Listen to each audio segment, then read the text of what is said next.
Good afternoon, everybody, and welcome to the Israel Brief brought to you by Lay of the Land. If we haven't met, allow me to introduce myself. I'm Rolene Marks, and I bring you the top stories from Monday to Thursday on this very platform.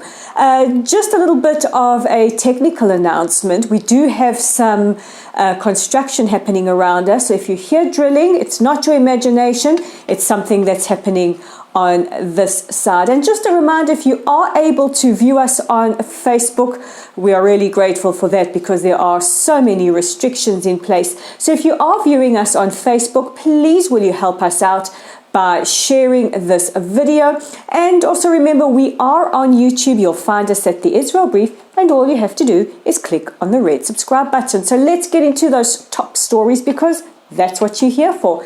And we begin in the United States with the U.S. Secretary of State, Antony Blinken. Yesterday, the Secretary of State announced that the U.S. will be re-entering the United Nations Human Rights Commission.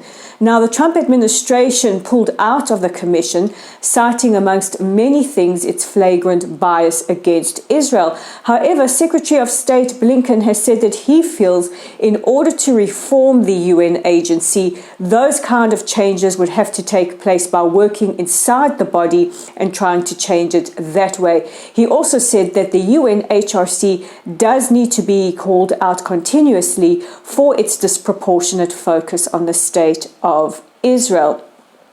In other news, still staying with the UN Secretary of State, last night on CNN, he announced that he believes that it is important for Israel to retain possession of the Golan Heights, citing the importance from a security and a strategic perspective. But he stopped very short of using the word sovereignty. Now, the Prime Minister's office has responded by saying in a very terse announcement, the Golan Heights will be Israel's territory forever.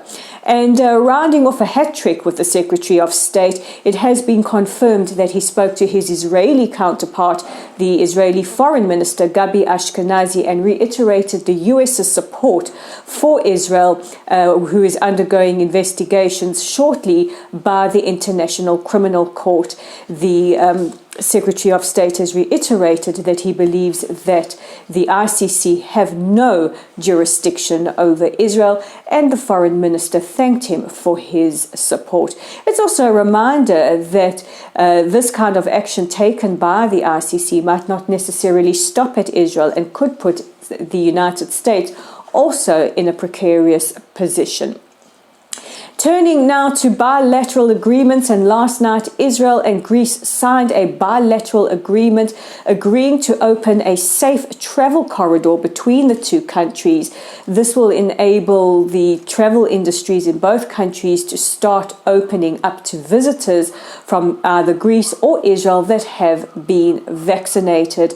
And there have been talks in the process between Israel and the United Kingdom and Estonia as well for similar agreements. And our final story takes us to a country that has signed a bilateral agreement, and in fact many memorandums of understanding, and that's the United Arab Emirates.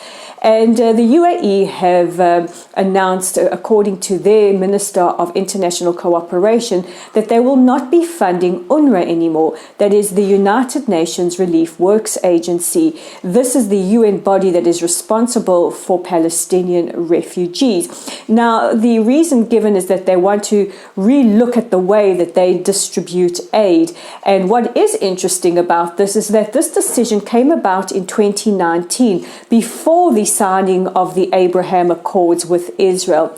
And a spokesperson for the Department of International Cooperation said that they want to work rather with UNRWA to see how any aid or any help can be used more effectively. There is a belief that continued aid to UNRWA, it just perpetuates this never-ending cycle of animosity and refugee status. And a few months ago, we reported that there has been talk that the UAE and Israel are said to be working together to end the UNRWA agency, saying that refugees should rather fall underneath the UN High Command of Refugees.